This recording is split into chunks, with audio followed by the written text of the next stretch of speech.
rise for the pledge. I pledge Allegiance to the flag of the United States of America and to the republic for which it stands, one nation, under God, indivisible, with liberty and justice for all. Clerk, please call the roll. Councilman Alvarez. Present. Councilman Cypress. Here. Councilman Larkin. Here. Councilman O'Connor. Here. Supervisor Hay. Here. Notation of the exits in the front and the rear, an electronic device. Please put it on vibrate. I make a motion to come out of the executive session. No action was taken. Second. All in favor? Aye. First item on the agenda this evening is a public hearing for E.E. Brewster LLC. I waive the reading of the public hearing. Second. All in favor? Aye.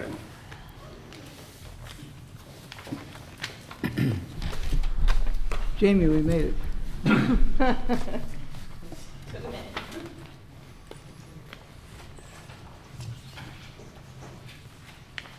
Just your name for the record and quick presentation.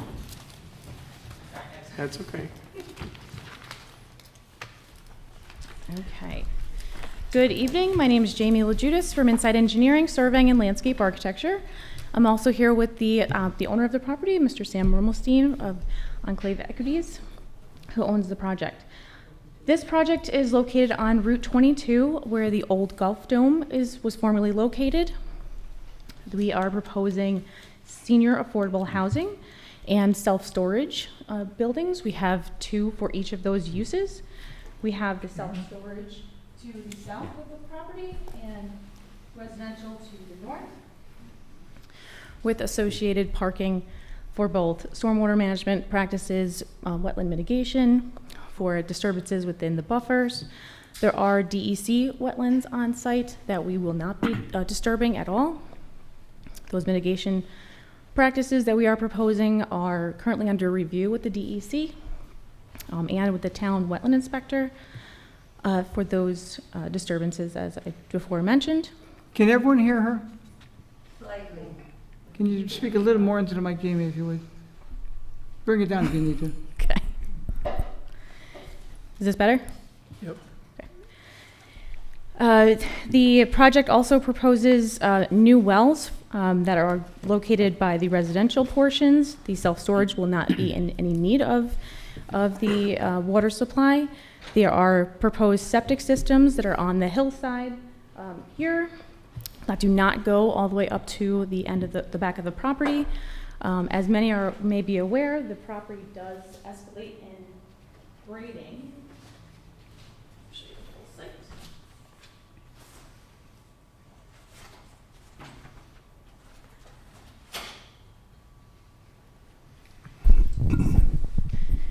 The property does escalate in slope dramatically up to the rear of the property back here. We are not touching anything from this point back, so none of that will be disturbed. There are portions within this sloped area that are suitable for septic, and that is where we will be proposing them. Pump-up systems? Yes. Jamie, Yes. where's the ridge? There is a ridge essentially here. So everything will be on the downside of that slope? Absolutely, yes. So as mentioned before, a lot of our development, as you can see on the aerial, is within areas that were previously disturbed. There's a large expanse of pavement that we are pulling out as part of this project that will be part of the mitigation plantings. So we are remediating that area. We are doing improvements to the entrance boulevard as well, so that will have a more an aesthetic appeal as you come into the property. Let me show what the buildings look like.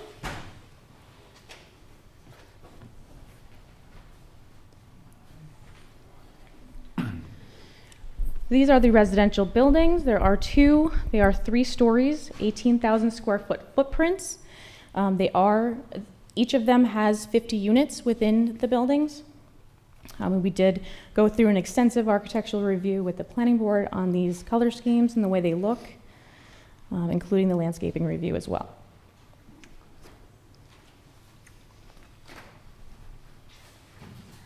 And the self-storage, in my opinion, is probably one of the nicest self-storage units you'll ever see. But essentially, this is going to be one of the building that you would see from Route 22. Because of the revisions and improvements that we're doing to the boulevard, you would be able to see into the property, and this would be the building that you would see. And Jamie, there's no bay doors visible from 22? Correct. Okay. Correct. We do have bay doors on the sides of the buildings that are in between the two of them, and then also on the rear. Okay. Jamie, I maybe didn't hear, where is that going to go? The apartments and everything behind, and that's in the front? Which is in the front, which is in the back? This maybe helps. Please keep in mind, this does not show a That's for large sure. mountain in the back at all. So just keep that in mind. This is thoroughly just to show the entrance coming in and where the two self-storage unit buildings will be, and then where the two residential buildings Okay. will be, and in their relationship. Thank you. So that is not, No topography. no topography shown, correct. Okay, thank you. Jamie, you don't have to switch, but when you had the residential, there were cars out front. Are there any garages or no? There are not garages in the front, not with overhead doors that you would see. On the housing, is there any garages for the housing? No, It's no. all outside Correct. parking? Yep, Yes. thanks. Yes. So we are currently in the process of reviews with the DEP, the DEC, the DOT, and the Health Department for all of their various interested approvals, and also with the town board for your approval. So we are here tonight for a review of the special permit for the senior affordable housing and also the self-storage. We are also looking for a referral to the zoning board for the variance on the overhead doors for the self-storage component. Okay, with that, we will take public comment at this point in time. When you come up, just come up to the mic, speak into it as best you can. State your name for the record and ask your questions of the presenter. Just one procedural thing. Were we taking any action tonight? It No. sounded like she was looking for No. action. We have to have the public hearing is tonight, and next week we take the action. Next meeting. Well, next meeting. Oh, wait, Yeah. So, I don't think that's going to take place based on the audience. so is there, I mean, we can discuss this after the public hearing. What had happened, and public unfortunately, with comment. this project, it kind of got on the agenda, it was off the agenda, it didn't properly get advertised, and there's a lot of people tonight, normally would not approve something, I was going to ask to waive the rules, but with the number of people present, I don't see that happening. We do respectfully request the referral to the zoning board in that case then. Oh, that- And I don't think that's we could do something that, right, that, Will? You could do that tonight. Yeah, okay, we can do that, that would be great. good. Thank you.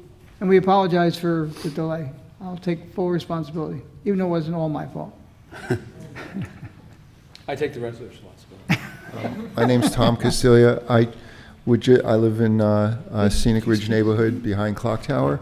I was just wondering if you could point out where the septic fields are going to be, and because I know there's a mountain there, but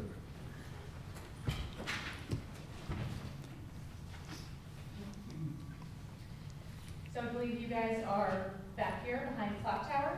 yeah, and this one, yeah. are here, so halfway down the property No, I see and them now. halfway These down lines. the mountain, essentially. Yes, these dash lines are where the septic will be. And there's no chance of it leaking this way, or?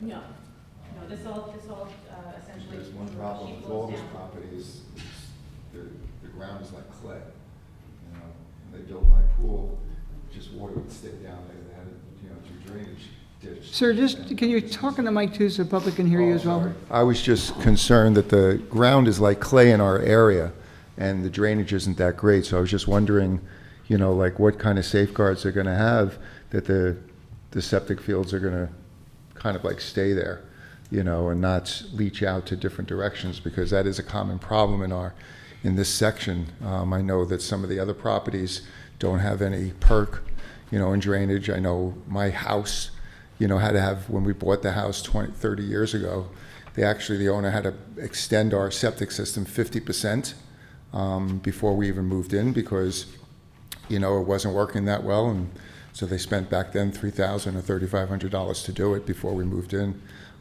So I'm just not convinced that any original plan for a septic system, there should be some built-in safeguards or plans to expand it if it's not working as theoretically it should, because the ground is just so clay, like. Well, generally, there's a 50% expansion required. Has this already been approved by the Department of Health? Jamie, just, sorry, for the record. I think it's 100 now. Oh, go ahead. You're good. Sorry. All of the septic systems have to be reviewed and approved by the health department as part of the regulations that we have to abide by. The septic systems have to be tested and witness tested by the health department. So all of that has to be reviewed and approved by them. There are, and I'm not an engineer, so I'm just paraphrasing, but there are regulations that we have to abide by and we have to design to based on the soils on the site. That being said, we have to provide a primary system and then 100% of an expansion system. So we have to provide basically 2 septics in case that 100% primary doesn't work or fails. And our testing resulted with good findings, so we are on our way. And how long, one other question, what is it? Is there a time frame to this project of when it is to be expected to break ground, and once you break ground, when it actually would be finished? So given the approval process, we're hopeful that potentially the first of the year we could break ground. But again, it's all dependent on outside agency approvals, and that is the best that answer I can give you on that point. Hi, Mindy Capicilatro, 108 Scenic Ridge Drive, Brewster. I had 3 questions, all kind of involved in the same thing, and it may have already been touched on. I'm sorry if it was, but I just need this clarification. Is there waste treatment planned, and if so, what's the source of the water, and where does the effluent drain? So I can answer that. So the water supply will be 2 separate wells. There'll be public water supplies that we have to be reviewed and approved and then tested after they're drilled, which we have already had them drilled and they do test out. So we have that water supply. Again, those have to be, approved by the health department. The effluent from any septics would go into the septic systems that we just talked about. So all of these areas. And that's the treatment? That is the regulated treatment per the health department of where septic effluent goes. So it's not like a separate plant, It is not a plant. No, there's no plant. and there's no water source. It's going to be drilled water from underground It is drilled water. and septic leaching. Correct. Yes. Thank you. I'm Judy Terlizzi from the Putnam County Land Trust. Can you hear me? Yes. Okay. The Putnam County Land Trust owns a parcel adjacent to this property, and we call it Southeast Open Land Preserve, or it was originally donated by a Mr. Goldblum, so sometimes it's called Goldblum, but it's the same place. Where's the property? Behind it or to the It's to north? the south of the property along Route 22. It's It's south of it or north? South, Isn't Clock Tower south? Oh, no. Clock Tower is south. which I think it's on the other side of Clock Tower. It runs behind the Elks all the way up to Clock Tower, and behind Clock Tower a bit. That's all. Oh, this is- preserved. And it's meant for preservation and wildlife. Oh, so it's south of Clock Tower. south Oh. of Clock Tower. Sort of between, Yeah, it's south of between, Okay. Clock it's between the Orchid Place and Clock All the way Tower. to Got the it. Elks. Used to be the old, it was Norman Levy's property. Can I see that again? Sorry. I have Thank you. our management plan and our BDR, or baseline documentation report. I'd like to share with the secretary. Maybe they can And be we'll put it out tomorrow. it can be distributed to the board. To the board, we'll yes. do it. People are here for many different reasons. Many of them because they're worried about their homes. Some of them traffic, whatever. I'm here because nobody ever seems to talk about nature. And in these reports, we talk about the connectivity and the biotic corridors that exist in this area. And it would really be, many people move up here because of our scenery, because of our wildlife. The birds are incredible. And we enjoy seeing them, we enjoy hearing them, and we're creating a world where they're not welcome. And we really need to think about it. And so I'm asking the board, not particularly it should be incorporated in this, it may not be, but we need to think about the connectivity. Birds need connectivity. They don't need a spot here and a spot over there. They need, and other wildlife needs to be able to move on the ground through areas. And these reports talk about the possible connectivity for wildlife along Route 22 there. So those are my statements. I'd like to ask, I don't know how it can ever be incorporated into the thinking and the strategy planning, but if we're going to continue to have Putnam where the country begins, we need to think about how we're treating our wildlife in the process. Thank you. Thank you. Good evening. My name is Kevin. I'm a resident in the land behind this project as well. I have a few direct questions for you guys, if you don't mind.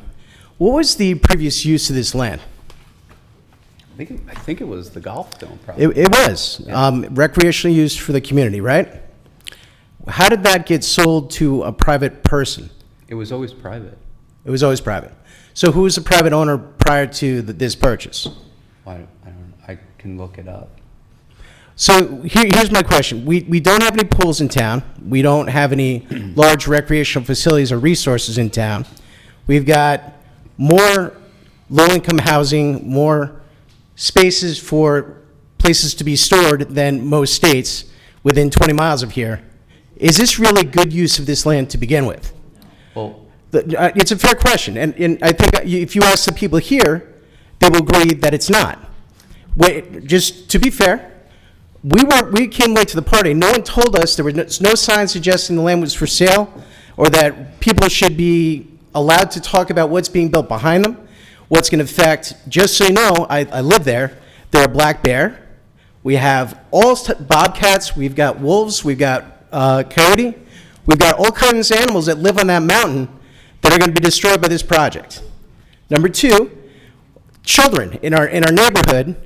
I think the last thing we need is 110 units of additional people and resources in an area that's heavily trafficked on 22 to begin with no resources to be able to fend off that traffic.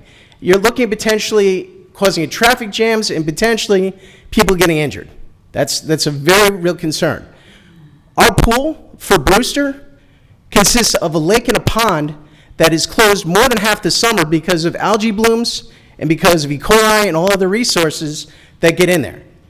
Is there any thought process to maybe potentially doing something for the taxpayers that are paying taxes as high as Westchester County right now? So let me address. Sure, please. First, the town tax that you pay, I think, is only 6% of the taxes that you pay.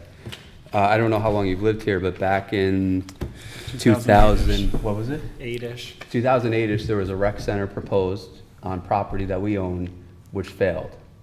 It had to go to public referendum because a bond is required. I think that's the process. So personally, I'd love to see a rec center. The process for that is to acquire land at a cost. Then you have to propose a plan.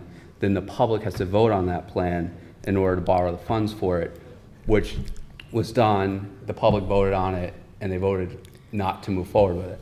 So, go ahead. If I can address your point, we're talking about low-income housing. Well, it's senior low-income housing. Sir, with all due respect. Senior affordable. Great. So you know what that accounts to the taxpayers in that town and community? Higher taxes. No kids. I don't, but just clarify, what, Stonecrest is a similar project, right? Is that correct? So Stonecrest is senior affordable housing. That's my question. Do you know how many projects are senior affordable housing within 20 miles of that proposed site I right now? don't know, but I know that Stonecrest has a 2-year waiting list. Okay. So, But look, it's irrelevant. What do you mean by this will increase taxes? Because this project's going to pay let me taxes. be more precise. We have a bunch of people that are moving in from all over the place that are looking for a place to find housing. They're going to jam them in. Is there limits to how many people can live in your affordable housing? Well, Is there? let's answer that. Okay. Are there? Yes. What are the limits?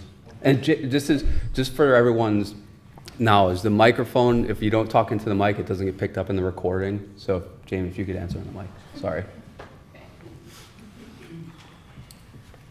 So I believe per unit, 2 people maximum are permitted. And how many, there's These are- 100 units, are they all, Single bedroom units, there are 100. they're all single, one bedroom? They are. Okay, okay. Do we have proof that this will not impact our taxes and drive up or down our housing, which is right behind this project? No. I don't know how. I don't know how to prove well, that, Here's or- my thought. I mean, I don't know about property values. Property values are skyrocketing right now. I'm sure they're going to come down universally across the board. But this project will pay more in taxes. It'll be assessed a lot higher. I don't know if Lori, if you would agree. So this will potentially contribute more tax, lower the mill rate potentially to a small degree, and not add any children. So I don't see this increasing taxes. I only see it potentially decreasing or keeping it neutral as taxes increase. So I'm just making sure this is on record. You're saying that no more than 2 people can live in each one of these facilities at any time.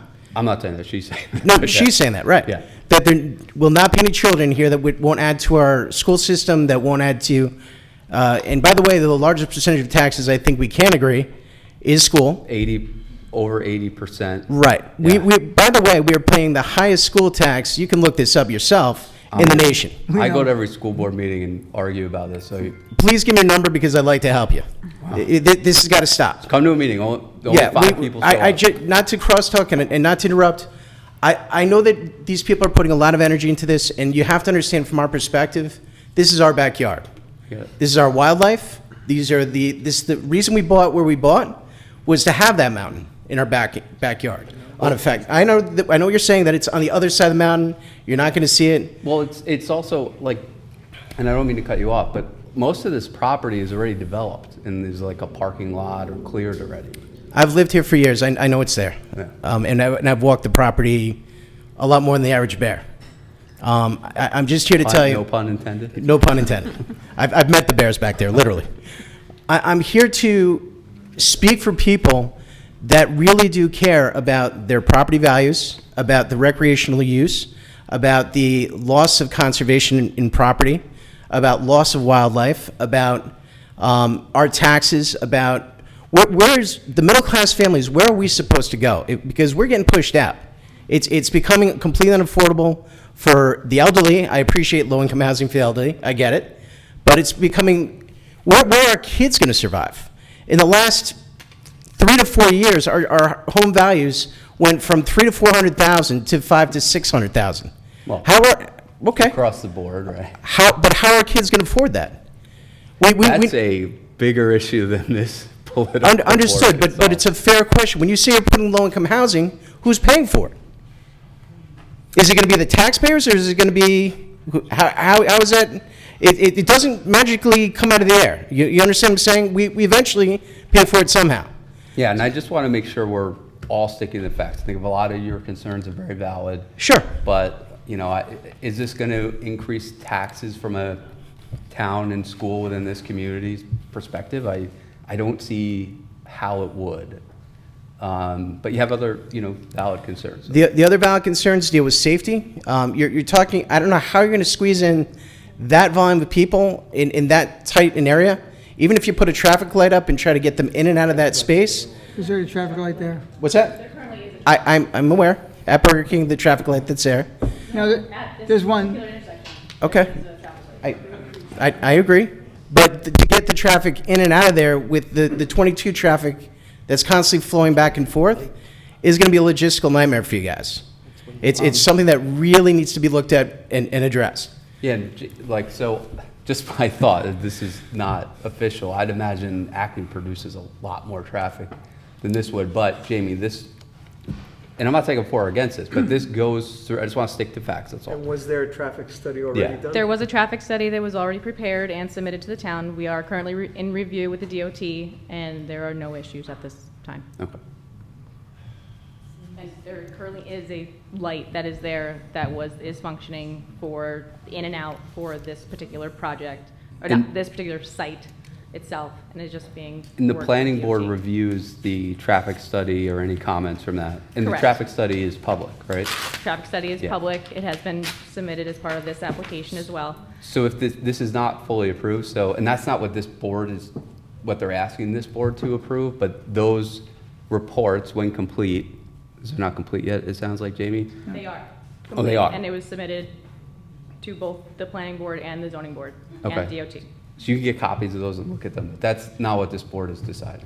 Where it becomes interesting to me is usually a project of this grandeur, the people that are in the backyard would normally be incorporated and asked, hey, what do you think? It sounds to me like it's pretty much done. You're telling me everything's approved. So we're talking a year more, just hear me out. 2 years. 2 years Yeah. that this has been going on, and none of us in the community knew it was going on. That's a little bit late to be invited to the party or even aware that there's a party going on.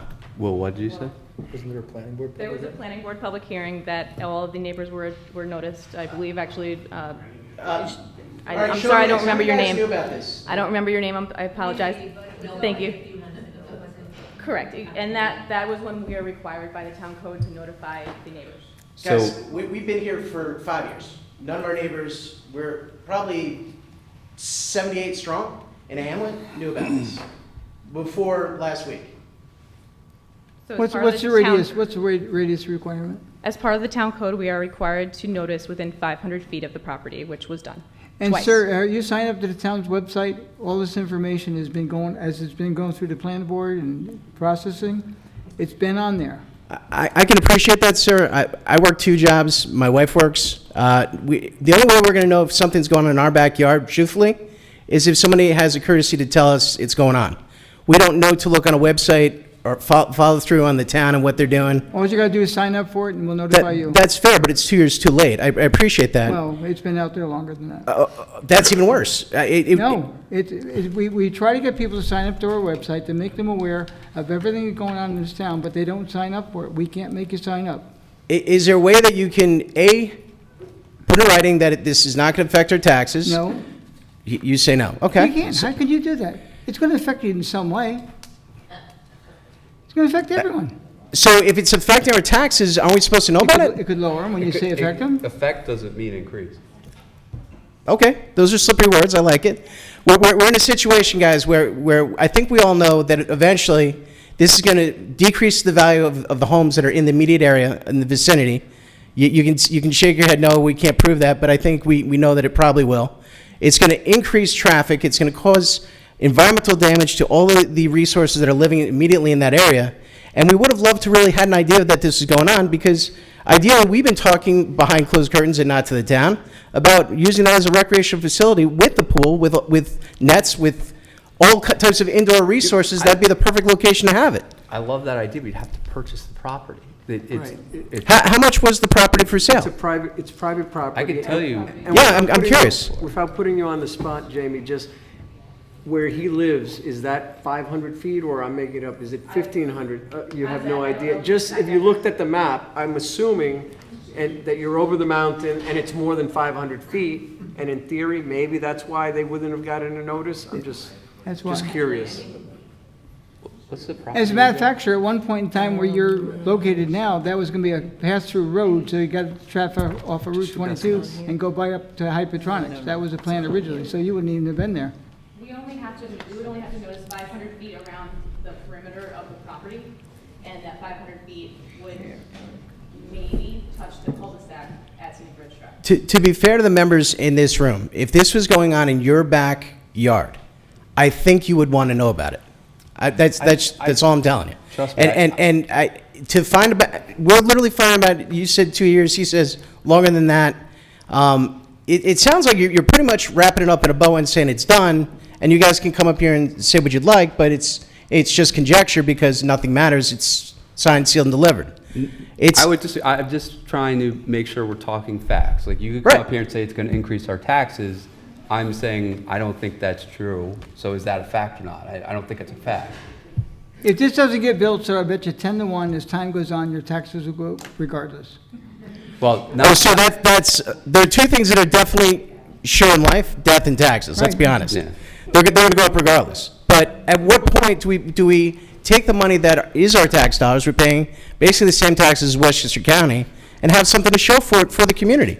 That's part of Just Westchester I'm aware of. Just back to the recreation thing. And- Yep. And I understand we all feel we pay a lot of taxes, and Eric said it's mostly in Sure. school taxes, and you agreed. But, you know, the money that you pay the town now gets spent now.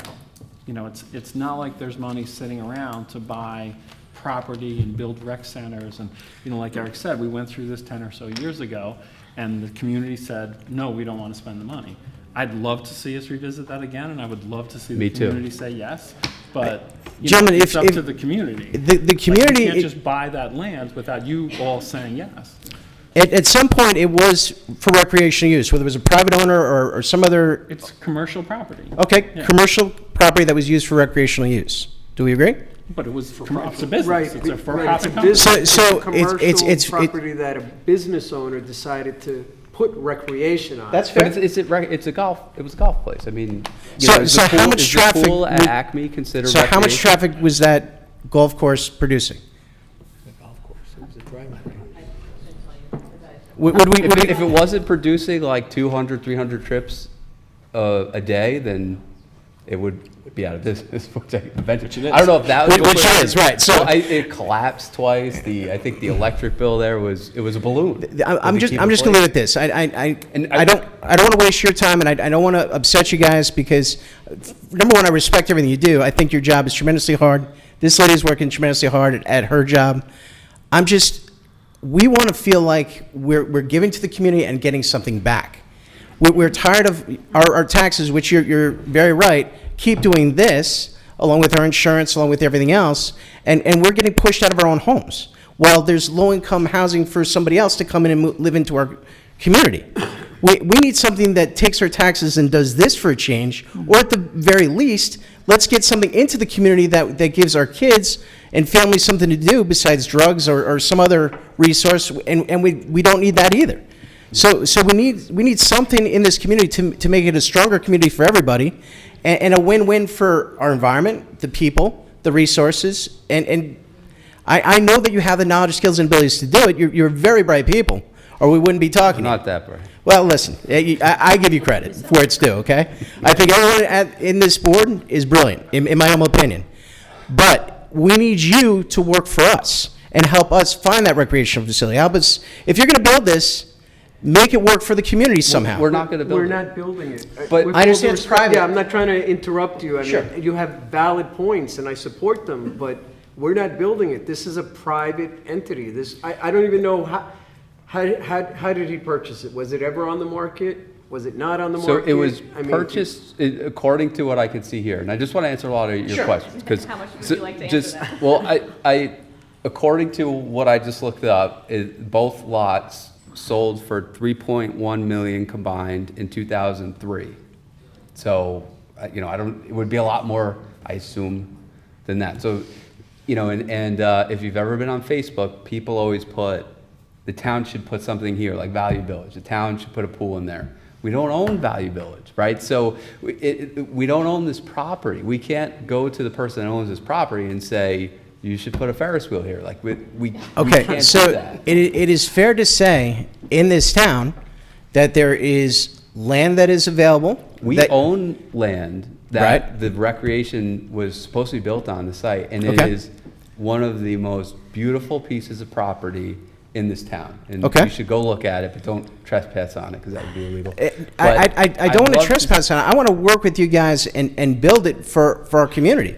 So we all have something to work with and work It's and the pay into and whole- contribute to. What's So- that? So what we did back in 2008 was a recreation committee was formed. Okay. And a bunch of residents that wanted to see the things you're saying got together, and they worked their butts off. And they built a whole plan, worked with the town board, worked with residents, they sent out mailers, they had surveys, And There's they a came- video. They came up with a proposal that we put out to vote to the people, and the people said, no, we don't want to spend the money. So I would love it if you round up some people and we get another committee going. I would help you any way I could, but ultimately, the whole town has to say to spend the money. So the only other question, I'm just gonna leave you with this. If you look at an aerial view of 20 miles of here and see how many low-income housing, senior housing, rental spaces, storage spaces there are, by aerial view, your brain would go, you're telling me that there's a waiting list of how many years? 2 years already? That's what I've heard. okay. I'm still, Chris, but it's. I could list probably 10 off the top of my head that are not full. And they are all within 20 miles of here. And my question is, because you can build something, does it suit the needs of the community? But that's not like, Sir, you're right. I agree with you. The problem is, what the point, at least I think we're trying to make is, it's private property. An owner, you're kind of like a cop. You can enforce the rules only so much, If you don't speed, you don't get a ticket. If you don't go past the red light, you don't get a ticket. We can enforce those rules, but we can't enforce and tell. Laws and regulations also come down to Yeah, but common sense. Correct me if I'm wrong. But the property's for sale, a property owner Well- has whether I like it or not, he has every right to try to develop that property the way he wants. In I can't accordance be with our void. zoning laws, It's which commercial is property. what he's doing. What's that? He's developing this property in accordance with our zoning laws. I listen. I understand. I mean, you could build anything in zoning laws. Does it make sense But for, when you- for the community we can't. and for even for the private owner? If you're not filling the spaces that are already available, how many storage spaces can you put in one town? That's his Right. problem to figure. That's his economical business decision. okay, then here's my can't- question, But hold on. We can't go out and do a survey and say, what is the occupancy of storage units and does it meet a threshold? If we said no because we don't think your business plan is good, we will get sued and we will lose. Okay, so here's my next question. Do you have any authority what goes in those storage units once they're sold? In what sense? Drugs, We don't, weapons. we can't inspect stuff before they go in. My point. So But we so don't inspect what someone goes into a private home. We to have a be, lot of to be, illegal if residents there, around here as well. if there was anything that was stored illegally in the community, I think people would come in and they would say, hey, let's investigate this. And if you're going to tell me we have no rights to know what's going on and being built and stored in our own backyard, I would have a problem with that. Well, there's a lot of homes around here, I'm quite Right, sure, that have would things that we have happen no anyway. idea. Just, I'm making it up. You report, hey, there's illegal activity. You call 911, and then I'm sure they'll go and send the state that's troopers not- or the sheriffs. But that's not our purview. I mean, A lot of your complaints are, I agree with some, I don't know, but that's not what they're asking this board to review, and this is a legal process. They ask us, we have to answer based on the criteria of the zoning code. And they are Yeah. having a zoning, if you go to our website, when you go home tonight, sign up to our website. Oh, I will now. Yes, and they're gonna be going in front of the ZBA, and you can make your comments there, because that's where it's gonna have more effect than telling us. Yeah, Right. And those are public hearings. And again, I'm not here to stomp feet or cause problems or make problems. I just want a fair community that we moved into to be responsible to the citizens that are here already to protect the environment and to protect our kids and our families' futures. I don't think that's unfair to ask, and I appreciate your time. Thank you. And maybe you reach out to that, I was just gonna tell him and the rest to reach out to whoever did get the notices, because they will get the notices for any Again, go to our website, it's so much future easier. public hearings. Yeah. Okay, ma'am, go ahead. Okay, my name is Lizbeth Firk. Can you guys hear me? My- Yeah. My name is Lizbeth Firk. I'm a resident. I live on Haviland Hollow Road in Patterson. I want to thank you guys for finally allowing us the chance to provide feedback on this. However, I do agree with much of what other people said about the fact of it coming a little bit late in the process. I think that one thing that we have to consider that no one has brought to attention here is whether the entire framework that we're using to evaluate this process is flawed in itself. We're all talking about taxes and the value of the land.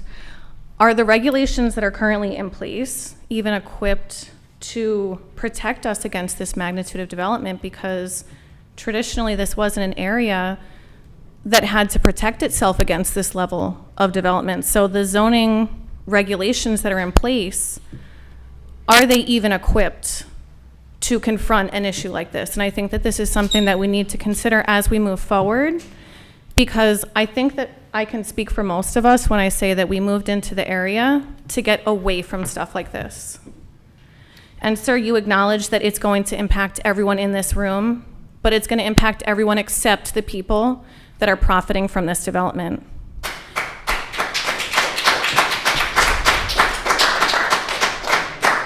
And all of us are being impacted by it on our daily lives, but the people who are making money off of it are not. There's DEC protected wetlands on this. If I'm correct, there's runoff from this property goes into the Croton Reservoir, which is providing drinking water. I think we also have to consider flooding concerns. If you look at Lower Westchester, almost all of the areas, if you look at the Hutchinson River Parkway, they have such flooding issues. Every time it rains, it gets covered in feet and feet of water. And that's because they've been allowed to develop without any limitations. So if we don't start looking at protecting the wetlands, which are absorbing like a sponge all of the water, we're going to be having those same issues as well. Jamie, can Well, in you- that case, the DEP and DEC, they all review this. It's not just done by the town. All these businesses and organizations all have an input on this. And if they review it, they find something that has to be corrected, they make them correct it. Jamie, maybe you could just address. But but didn't the DEC also presumably approve all of that development that took place in Lower Westchester that leads to people not being able to use the highways? And I know because my family is from Lower Westchester, and every single time it rained, the Hutchinson River Parkway gets covered with 2 to 3 feet of rain, and it's a real problem. But that's a floodplain. Up here, that's not considered a floodplain here. I used to live next to the Bronx River Parkway. I grew up in Yonkers, Bronxville. And every parkway in Westchester is built right next to the river it's named after. Okay? And they built it in 1920s. So there wasn't really any code enforcement going on in the 1920s.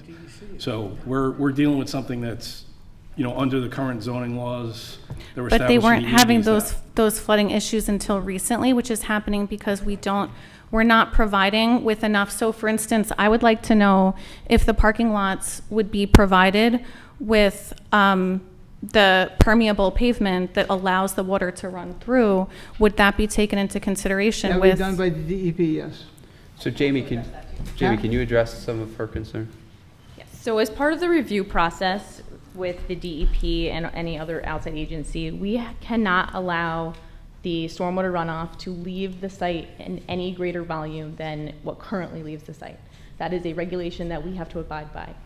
As part of that, we also have to go through very, very stringent stormwater management practices because we're in the New York City watershed. So that is all currently being reviewed and documented by the DEP. Also, the wetlands themselves, yes, there are DEC wetlands on site. We are not discharging any more volume of water to the wetlands than we currently are now. So we're actually making it better by putting in a lot of the mitigation plantings and filtering all of that is currently just going over pavement. So we are mitigating all of that. And I'm sorry, I don't remember the second question. The Grass Creek. Oh, yes, we did Pervious review. versus impervious. Yes, so we did review the use of using porous asphalt or pavers. Unfortunately, because of the regulations that prohibit having that feature next to a public water supply, we can't. So unfortunately, we can't. We would love to have, because it's great, but no, we can't. All I can say is I lived here, I moved here when I was 10 years old, and it was back in 1957. And if you want to see change, it's all on my mind, and I've seen it. At one point in time, Route 22 here, the A&P wasn't there, Ski House was there, Red Rooster was there, and a couple little places. And then the town moved from the village up to this way, and that's how this expanded. And that's just the way life goes. I mean, we could try to do the best we can, but there's no way of making it perfect. I can only imagine how much change there must have been, because I know I've been living here 10 years, and the amount of change that I've seen in that time it's a lot, and it's not positive change in my mind.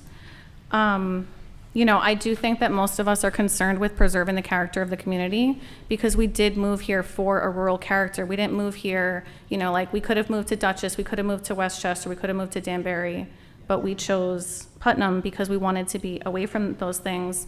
And the amount of vacant commercial space that we have on the Route 22 corridor right now, I don't understand why we're allowing more commercial space to be built when there's so much vacant commercial space there. There's projects that have been started that weren't able to be completed.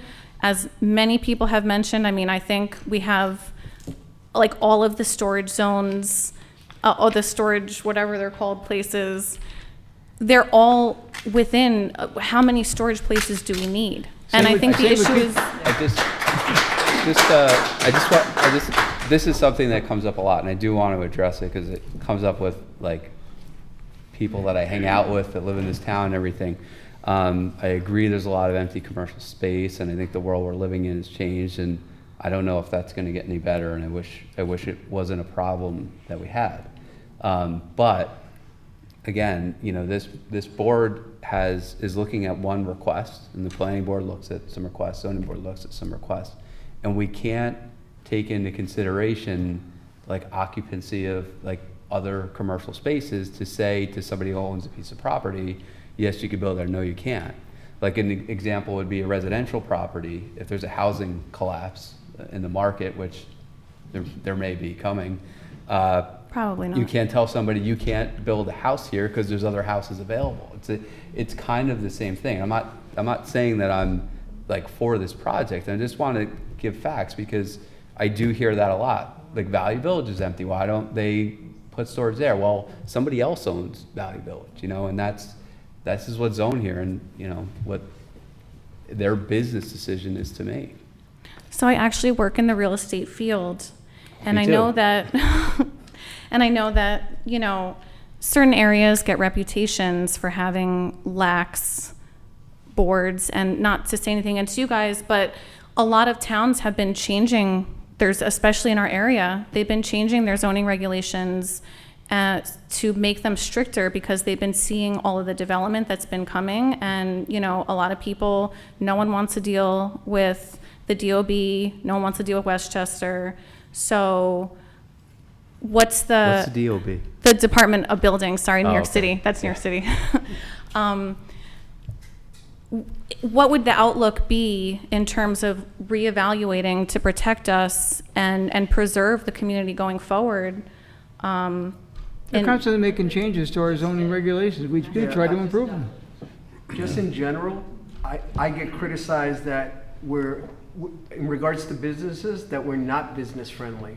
All day long, I hear about how Brewster is not business friendly. We're going to Danbury or whatever. Mm-hmm. So, you know, I don't disagree with your points. All I'm saying is the feedback I get is always like, it's impossible to do business in Brewster. We're going somewhere else.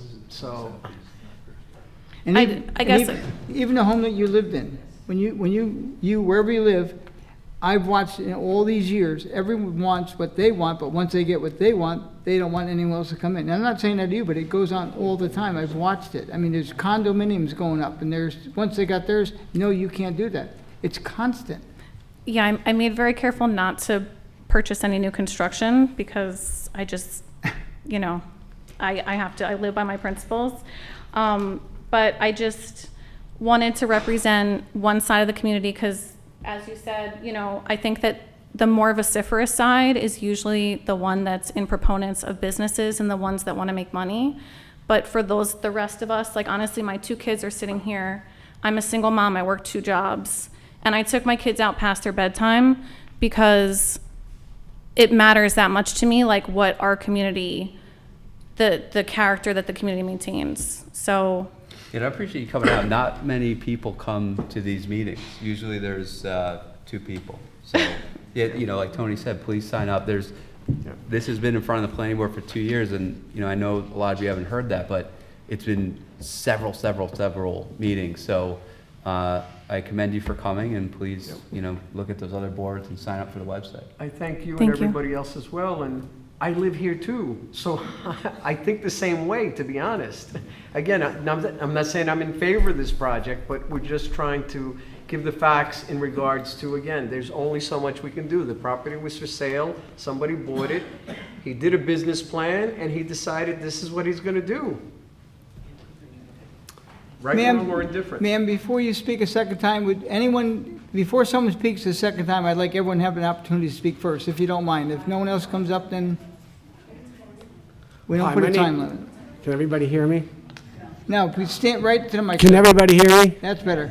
My name is Joe Miliambro. I live at 43 Scenic Ridge Drive. Kevin is one of my neighbors, okay? So you guys could be in for a little treat here, okay? Because from what Kevin talked about. But I'd like to talk about, basically, I need two things, really. One is not to be interrupted by any of you, okay? I'm here just to talk, okay? You listen to what I say, and I'm done, okay? I've been through this before, okay?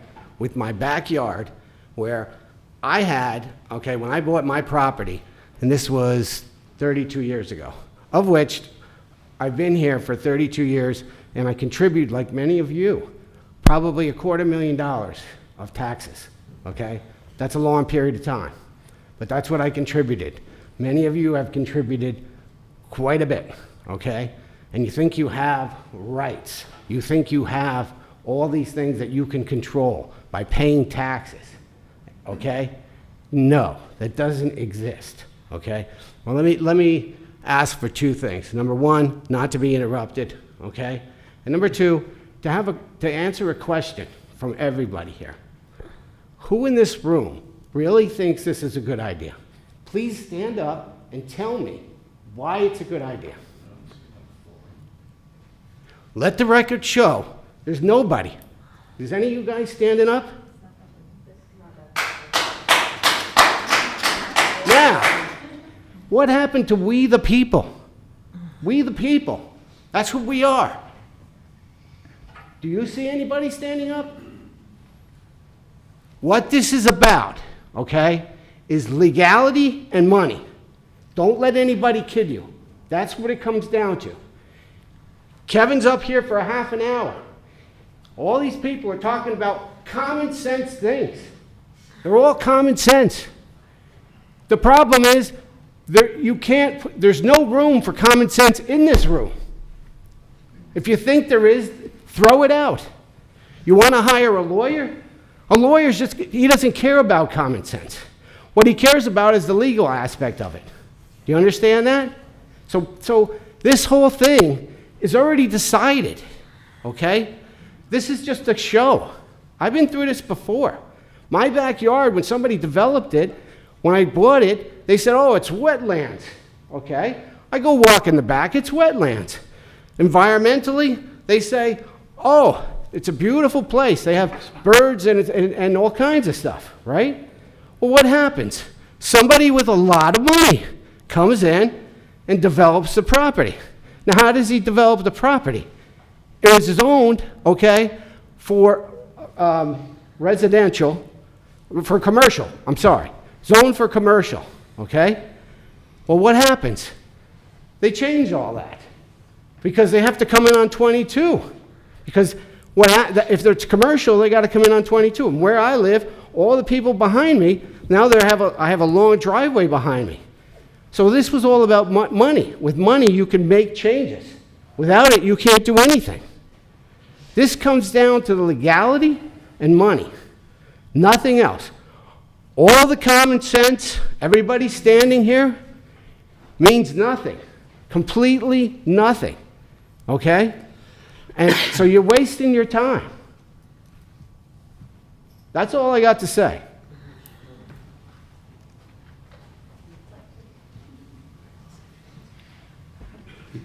You can say something.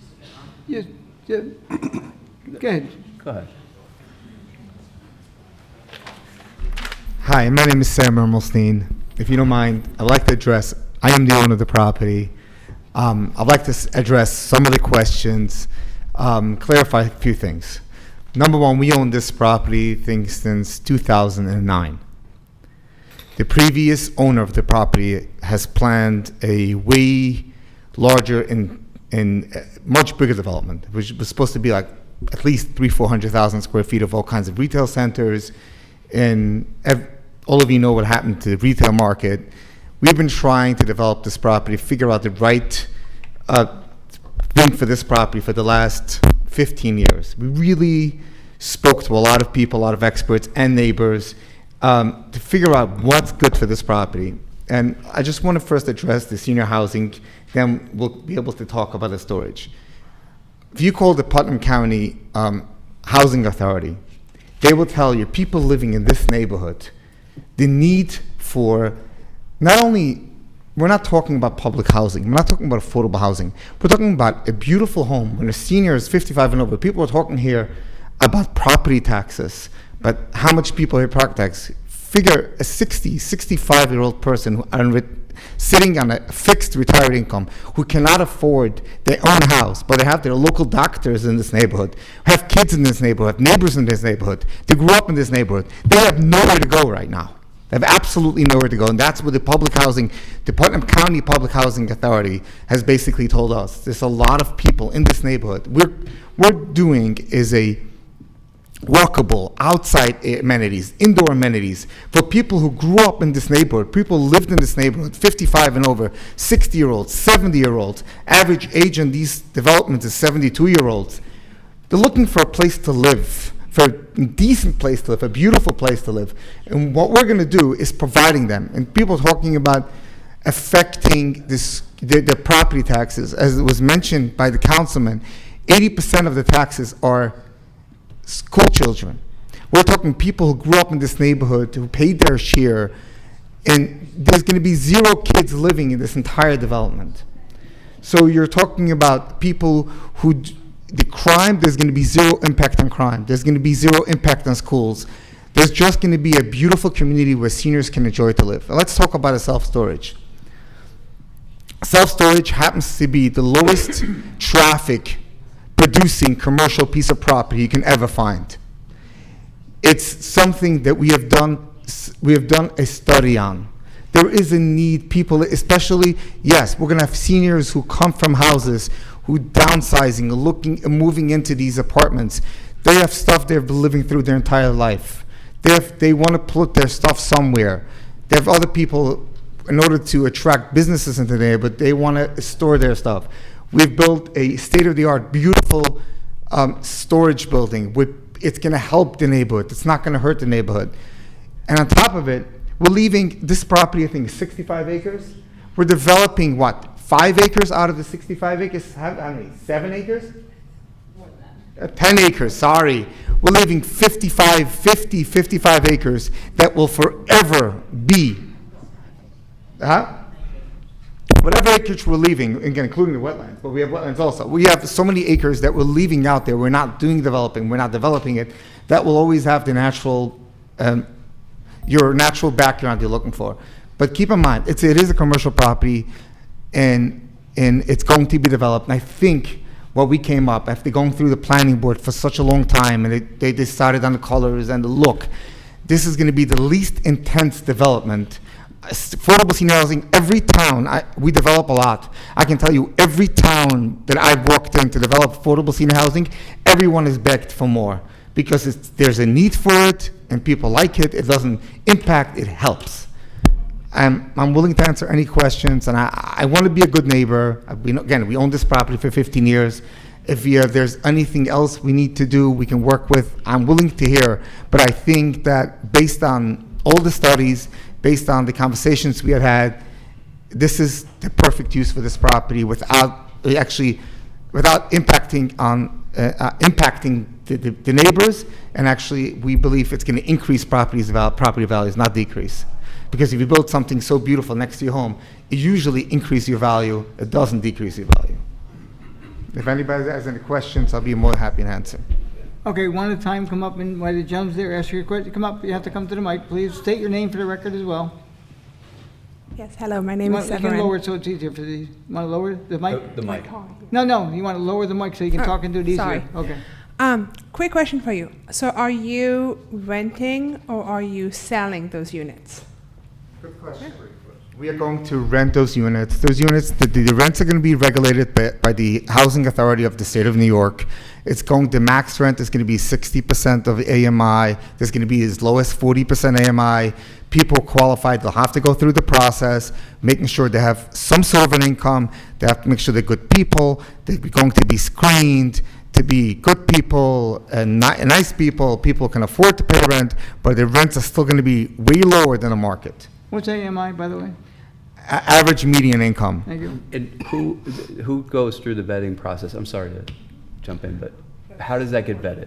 How that gets vetted is basically, we have state guidelines from HCR, from the state, and people, as soon as the application process is open, they will be able to submit the application. So it won't be it has to be people who have an income, but at the same time, not people who have, who make more than, let's say, $60,000 a year. People who make less than $60,000 a year and they're seniors, they're 55, 60, 55 and over, well, they will qualify. And they have to be, at least one person has to be 55 and over. Thank you. And only person can live there as a spouse. No kids allowed. And you can actually guarantee that it's only 65 years and older. 55.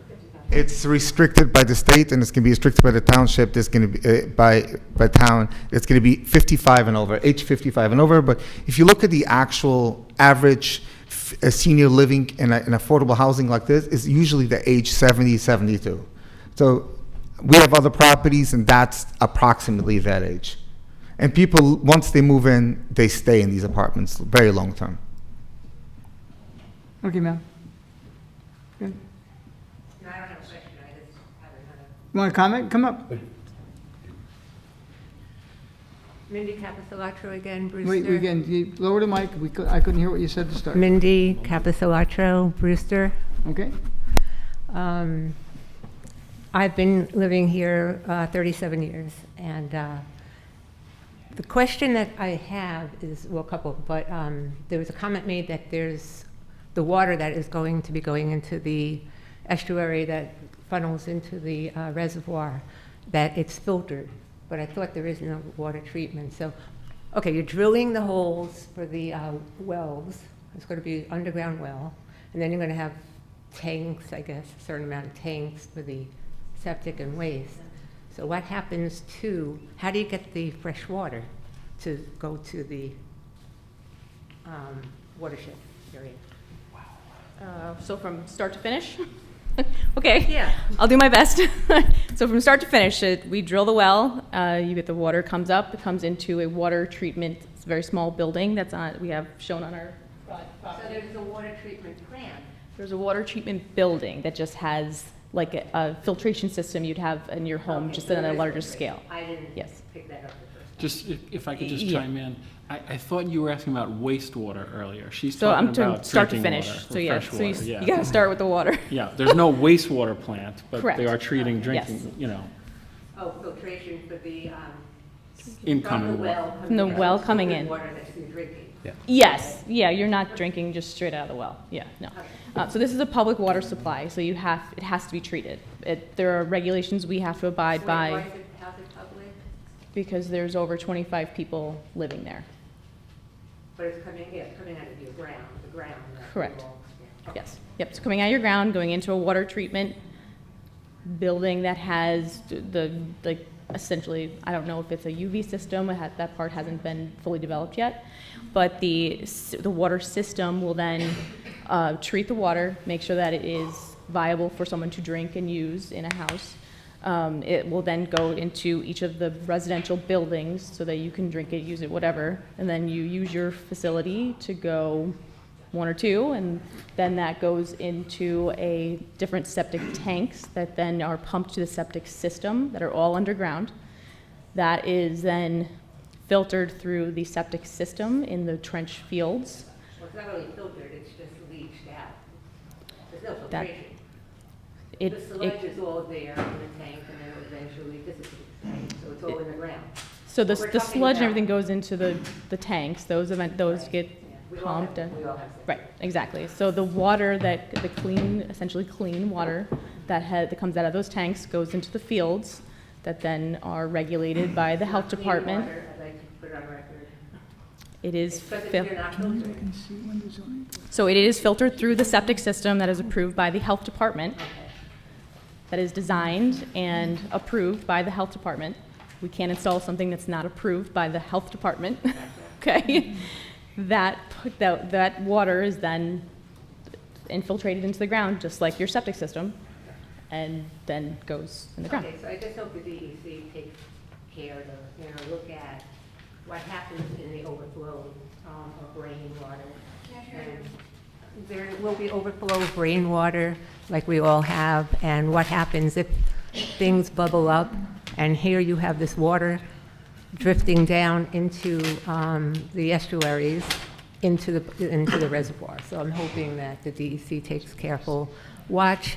And really, after listening to everybody tonight, thank you all for your service. And I just hope that the zoning board does reconsider some of the laws and maybe, look I at. think, got what?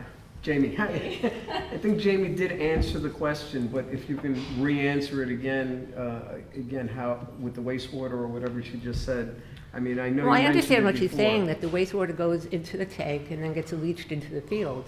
But we're talking about possibly 200 people plus workers at the storage unit, plus people using bathrooms in the storage unit, Nope. plus laundry. Nope. Is that Sorry. different? There's no, I'm sorry to cut you off. So just to be clear, the self-storage unit is unmanned. There is no bathrooms within the storage Oh. unit. So it literally is a box you put your stuff in. Oh, Yeah, no, that's okay. And just to address the stormwater issue, so again, we cannot allow stormwater to discharge from the site more than what is currently discharging from the site. All of that water goes through stormwater practices because we are over 2 acres of disturbance. The DEP regulates all of the stormwater that leaves the site. We have to do 2 stormwater practices in series that is treated per their regulations. So we have to go through all of that process. That is still going through. So we are not at a finish line. We are not done. We are not fully approved. We are in like the middle of the process here. I thank you for your answers. I'm with, like everybody else, that Putnam County is rated as having the most oxygenated air and the cleanest air, and we all are very concerned about keeping it that way and not letting builders like you come in and put up monstrosities and stuff that we don't know. So if I may, I would like to point out that, so the site itself is 65 plus acres. We are disturbing only 19 and a half of that.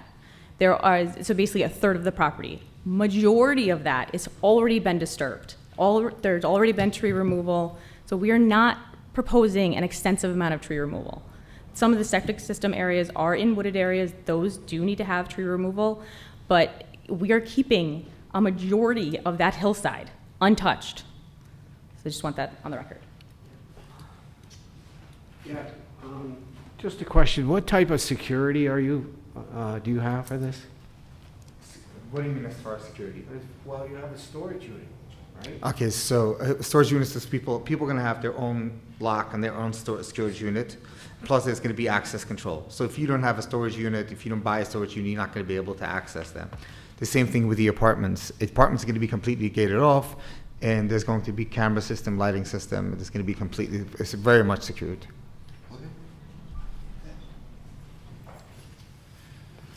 Hi, my name is Kathy Conta. I live off of Peaceable Hill here in Brewster. And I was just wondering, I don't know when they developed that hill in Carmel, when you're going across on Route 6 towards Tops, if that was like 10 years ago or whatever. Close. I thought Southeast made a rule about trees, that, thank you for mentioning that we were only allowed to develop. Lynn not Eckert in- I think made a it's- rule that we couldn't. I think it's not in the ridge line. I didn't mean to cut you off, but right, that there is a rule in the town that you can't develop on the ridge line without, well, Jamie can answer that, yeah. Can I- But that is a ridge line development, I think what you're talking about. So, Just that there was gonna be. It's on top of the mountain, Would you- not have. Yeah, you can't miss it, yeah. So there is a ridgeline overlay district portion of the code that prohibits excessive tree clearing within that ridgeline overlay district. The ridgeline, I believe, is just on the top portion of our property, we are not developing anywhere near that Bridgeline overlay. Other than that, we can develop the entire property if we want to. That is fact. Right. So we're trying to not develop the entire property.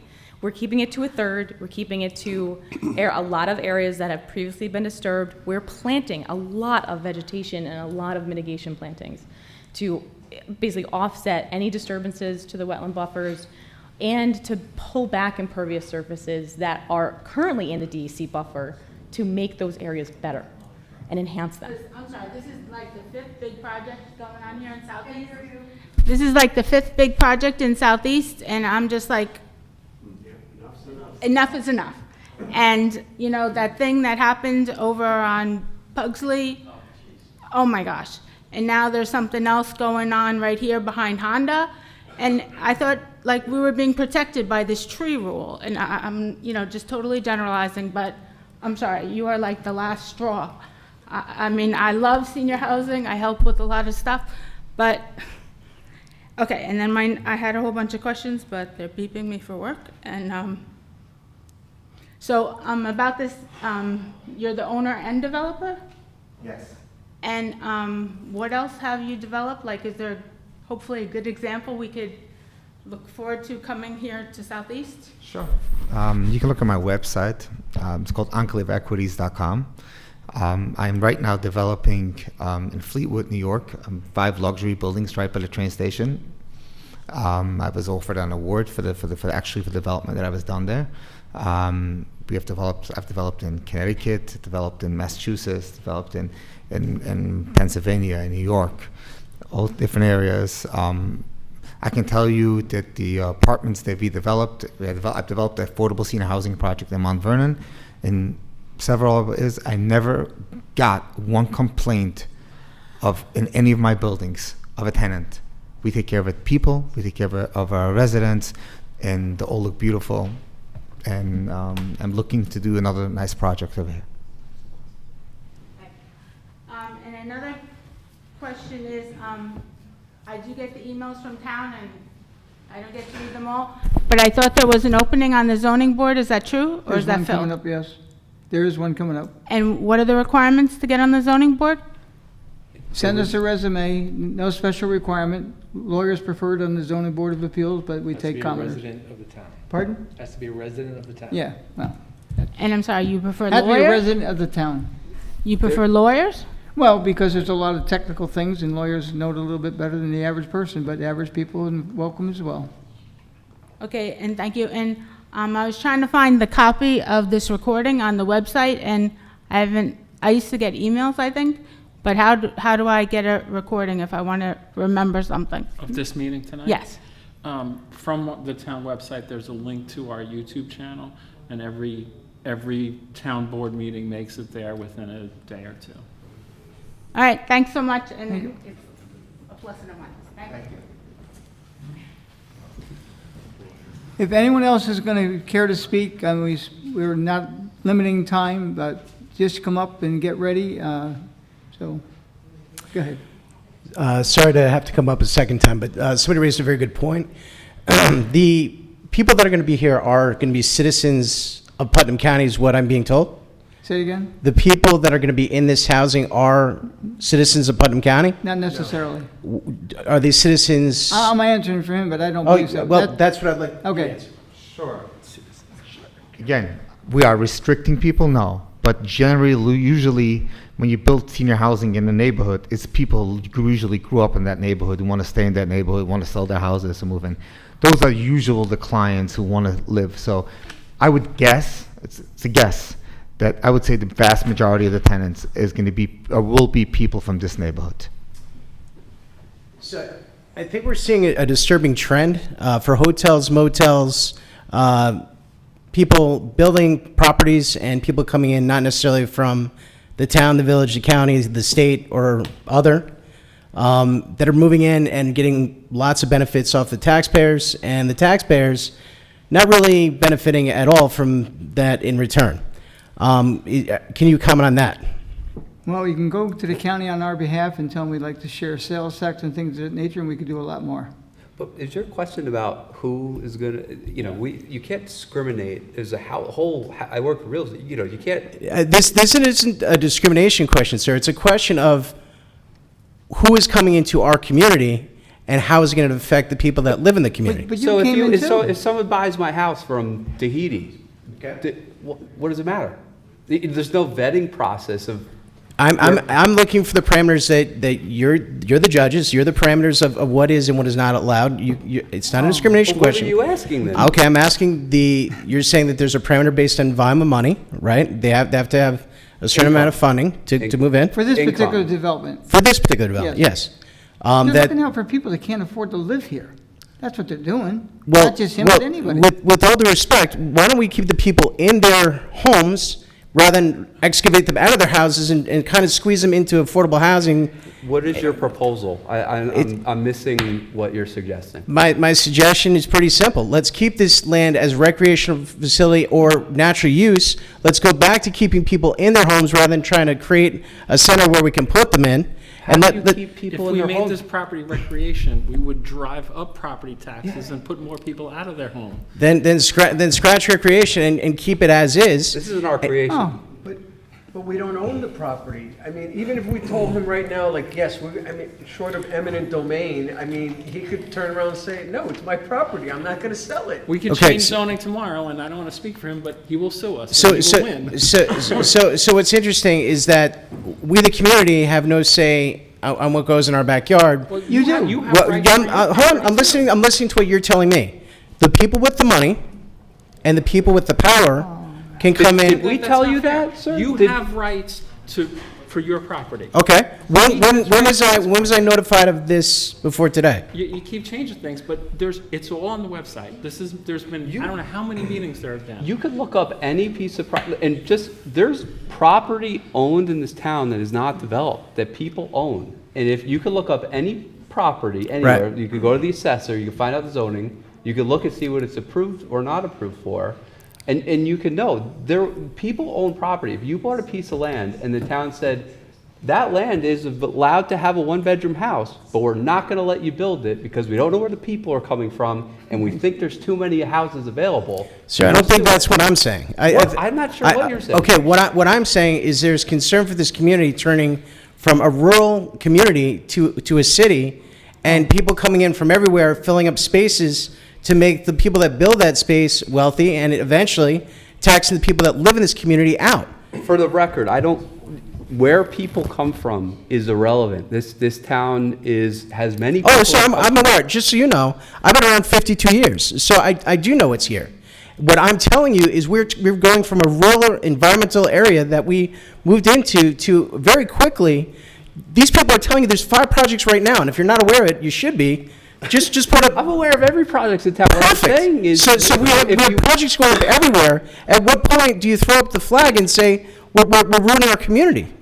But you do that by taking away his rights or someone else's rights. So that's my point. So if you have he's money paid for that and property. you But you have money too. You and own a you house. and you buy a property, you can do whatever you want within the zoning privilege. So, but that's not true. Also, if you could do whatever you want as long as you go through the planning process. In the planning board, I've gone to those meetings. They made them put in walking trails. They made them put in certain landscaping. They made them make the building look a certain way. So you can't just do whatever you want. I want to make sure we're you not agreed with me generalizing. before that we've got, and you guys were nodding your head yes before. Low-income housing. There's a tremendous amount of low-income housing here already. No, that's. So we're going to be so we're going to be bringing people in to fill that demand, right? And then that's going to raise taxes. You can say nope, that's not going to happen. Tell us how that's going to raise. So it's a supply and demand issue. If there's not enough resources for the community, things go this direction. You want a perfect example? Westchester County. Westchester County was Brewster. I know because I grew up there 25, 30 years ago. And now it is an elitist community where people can't afford to live. At least not the blue-collar workers and the people that are middle class in the community. If things keep pushing up the way they are, our houses, we're not going to be able to afford our own homes. We're going to get kicked out of our community. And we're going to be looking for the low-income housing. So at some point, you have to put a line in the sand and make a balancing act between everyone coming in and getting whatever free resources because they deserve it, or low-income resources, or in the community of people that are here already, just trying to survive and hold their own for their own families. That's what I'm going at. It has nothing to do with discrimination. It has to do with a balancing act of the people that are here trying to survive versus the people that want to come in and get everything for free or low income. What do you mean by I free? don't think there's anything in this project that is being subsidized by anybody else. You said the state? Go ahead. So first of all, I'll answer you subsidize it in 1 second. But the truth is, like I said before, you have that 70-year-old who grew up in this neighborhood for the last 40 years. He sits on a $50,000 fixed income. His property taxes, his life cost him, his housing cost him $25,000, $30,000 a year. What do you expect of that person to live? He cannot afford his house. He needs to move somewhere. And you have hundreds of these people living in every town, and they cannot afford, and they're looking for a place to live. They're desperate for a place to live. You don't quote me. Call the Putnam County Housing Authority. They'll tell you how many people in this neighborhood in that age, for 60, 70-year-olds that cannot afford their life, are desperately for this housing to come in. So it's just locals. As far as subsidy, yes. You cannot build a luxury, this is not luxury, but at that level, senior housing without getting federal money for this. So there's something called a LIHTC program. It's a federal tax credit program that's all over this country, which helps. It's basically, they provide 10-year tax credits for banks who invest in these kind of communities, because that's the way the federal government pays for these communities to build these affordable housing for the seniors. So it's not coming out from local taxes, it's not coming out from state taxes, it's strictly coming out from federal income taxes, from federal About a year taxes. ago, Governor Hochul had some kind of a crazy, I think it was called like transit housing or something. If you were, I mean, that would have been a murder to this And town. we sent a And we had resolution nothing. against that. We could do nothing about it. At least this is something more reasonable. Transit, we're governed by someone. Everything I think that we attempt to do here, and I mean, I told you, I lived here a long time, and I don't like a lot of development, and I'm probably one of the only ones that said no a couple times at some things. I did too. Okay? And we don't always say yes. But people are entitled. I mean, when you came here, I don't know if you bought a house that was already there or you built your own. Whatever you did, other people want the same privilege. Some can't afford to buy a house, and they have to live in apartments. Sir, at the rate things are increasing in New York, there's going to be haves and have-nots. There's going to be an extreme rich, and there's going to be an extreme poor. We're not Albany. The middle class is getting driven down, and we need. This is about a particular project. I don't mean to cut you Okay. off, but we So- can't so talk with- about with- economics at the state level. With this project in particular, why don't we do our best to try to keep those senior people that have been grown and lived in this community their entire life in their own homes? Why don't we do what we can? What are you suggesting? Reverse mortgage. There's a So go to a bank and get a reverse mortgage. How does that impact this property? Because you're telling me that there's all these senior citizens that are living in these homes that have to have this, they have nowhere else to go, they've got nowhere else to turn. Without this resource, they're not going to be in this community. And I'm going to tell you, I'm willing to bet you very shortly after this project is built that a lot of people are going to be in there that are not from this community. No, there's going to be. You can't say only people from a community are going to move into a community. That's insane. Imagine you go to sell your house. Right. And the town says you can only have someone from Southeast purchase your house. Okay. What would you do? I'm telling you right now that the majority of these people in this community would like to see it remain rural, liked it to say local, would like to say that it stays. You know how many people live here from like the Bronx that just moved up and all this stuff? Are you saying that that's not okay? I am not saying at all. I'm saying when they moved up from the Bronx, that immediately home values went up. That's what I'm saying. And what I'm saying is you're getting a lot of people with money moving into this community, and what's eventually going to end up happening is the people that are 1 and 2 job families are going to not be able to afford to live in their own community. That's what I'm saying. Let's bring this back down. This project, it's for a special permit. This went through the planning board. We've heard your comments. If there's more comments about this project, we're open to hearing them, but we're going off on. Okay, we're going to wind this down. I'm going to let 2 more people speak, okay? And in the future, if you have any, the zoning board of appeals is where this is going next, okay? You'll probably make the same arguments, how much they listen to you, they have certain rights, and the next time it's gonna be, it could be either September 27th, October 25th, or November 22nd. We will post it on our town webpage. So when you go home, southeast-ny.gov, and sign up for notifications. And anytime this project or any project comes in front of, anything in front of this town board, town planning board, town zoning board of appeals is on there. And you can make your comments there. What I'm hearing tonight, this is not good America. This not good America? I don't understand that. You want to block everyone. I mean, you live here. Sorry, I don't want to block anyone. What I want to do is preserve our community to keep it at an even keel for the people that are living here. Let me give you an can't do that. example, and then let's move on. Sure. I have a 6-year-old daughter.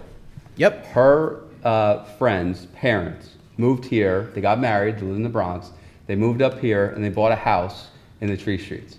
Okay. Their parents, both their parents live down in the Bronx. One of them moved into Stonecrest, and one is on a waiting list of Stonecrest. The one in Stonecrest goes to their house and puts their daughter on the bus, right? So this is a scenario that is good, and the other one's waiting to get into Stonecrest. So, you can't say that people from the community and all that stuff. It's ridiculous. I'm willing to bet you that if the trend continues upward, which it is, that the average people that have been living in this community for many generations are going to get pushed out of this community.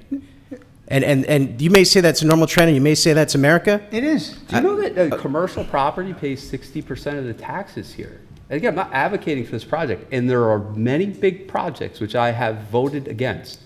But properties like this pay 60%, I think, yes, of the taxes that we pay. So we're only paying 40%, and it's a big piece. But, I don't know. Listen, all I'm going to tell you is, again, I appreciate your time. We are here just to do our part to try to support our community, to be able to survive our community, to protect our community, to protect the wildlife and the industry that we bought into, that we were told was unbuildable in our backyard, and a lot of things that apparently, if you have enough money and enough resources and enough contacts, you can basically do anything. That's not true. I don't know who would tell you this property was undevelopable, and it has been developed. The area directly behind that? It's not Can't build developed. anything. Okay, so we have that on record. We're only allowed, I'm just going to rephrase what you're telling me. It's undevelopable because it's wetlands. There's only 1 or 2 people that can live in this home. No? Okay, go ahead. Just to be clear, so the area behind, up on top of the mountain is not necessarily wetlands. Anything off our property has not been evaluated. What do you mean, That is what part do you of the mean by that? Ridgeline Overlay District. You didn't say it was wetlands at the top of the hill. At the bottom of the hill, it's On the wetlands. bottom of the hill, there are wetlands. You go up there. I used to live on the road behind you, on Gage Road, for God's sakes. I could see the top of the mountain. And again, I This is getting do ridiculous. want to point out too that the development that we are proposing, is over almost like roughly 200 feet off of Route 22, which is all wooded and pond. So we are not disturbing any of the area here or here because there's a gigantic pond. We're not touching any area that's water or wetland. We are not touching any of that. So a lot of those, any views, we haven't talked about views from 22. Everyone's talking about rural character and how we're trying to keep this rural. A lot of the development that is proposed here is not going to be seen from Route 22 or anywhere else. That should be very clear. You're going to see this through the entrance of the property where there is an Which existing looks road. horrible today, I'll just add. We're trying to make it look better. So Anyway. you're going to see it through there. Okay, sir, I'll give you 2 more minutes if you don't mind. I only have one last question. So she alluded into something that maybe you can answer. You're stating that this is the amount of, you said 19 acres is what's being used for the project. Is this project have intentions of expanding, or is that the termination of the project? What is currently proposed is what is proposed on the property. If there are any future development proposed in the future, we would have to go before every single board that we have gone before to date. At the moment, we're not proposing anything else because everything past the development is all either steep slopes or wetlands. So it's not viable to build on. It doesn't make sense to build on. It's not an economical business decision to try and build on, and a design nightmare. And this project could hinder any other future development because it's taking up the good land. Yeah, this is the best portion of the property. Thank you. Thank you. Sir, if you want to come up one time. Mr. Reinhardt, do you have something to say as well? We'll let that gentleman go, and then Mr. Reinhardt, we give you. We'll give you another minute for follow-up, sir. No problem. What I would say to you is, you out of your kindness of your heart, you're talking about getting some old people here, older people, okay? This is not about the kindness of his heart. He's a nice guy, I'm sure he is. This is about somebody putting money into this project so there will be a return. Has nothing to do with anything else. I just don't like when there's all this conversation about, oh, we're going to bring these people in and it's going to be good. No. Like I told you before, this has to do with money and legality. Those are the only two things. Everything else, okay, common sense, all that stuff is out the window. You cannot, all you people are paying taxes like me. My wife this morning, she said to me, she says, what are we going to do? Okay? What are we going to do? We've been here for so many years, okay? And I looked at her and said, what can we do? Think about it. There's nothing you can do, okay? That's the problem. And these people are very nice people, by the way. I'm not saying that they're not. And they have jobs to do. And you're right, you will get sued. I get that, okay? But the problem is, all us people here, we're paying all these taxes, and we see our community being ruined, and there's nothing we can do. You can get a lawyer, yes. He's going to dig a little bit. He might find something, okay? But you're going to spend $20,000 or $30,000. These people have a lot of money, okay? Remember, money is power. They'll be able to overcome anything you come up with. Trust me. Okay, that's the system. That's what makes me upset. Not so much everybody here, okay? The system needs to be changed. And I don't know how to change it. I don't have any answers. But there has to be some kind of disruption of some kind. And I'm not advocating one that goes around with, all kinds of stuff. But if there isn't any disruption, this is going to keep happening. You don't have any control of it, okay? And if you think you do, tell me. Explain to me how you do. It's a sad day. It's a sad situation. That's how I feel. Thank you. Thank you for your time. This gentleman will be the last speaker now, just so you know. We will not close the public hearing this evening. It will be kept open for 2 weeks for written comment to the town, just so you know. Good evening, Rich Reinhardt from Patterson, New York. What's the special permit for? Which one? So we are requesting a special permit for the senior affordable housing and for the self-storage. Both of those two uses are permitted in the zoning code, and they require a special use permit and review by the planning board and the town board. So those are the two uses that we are looking for tonight. We are looking for one variance for the overhead doors on the sides and the rear of the self-storage unit, and that is what the variance would be reviewed for with the zoning board.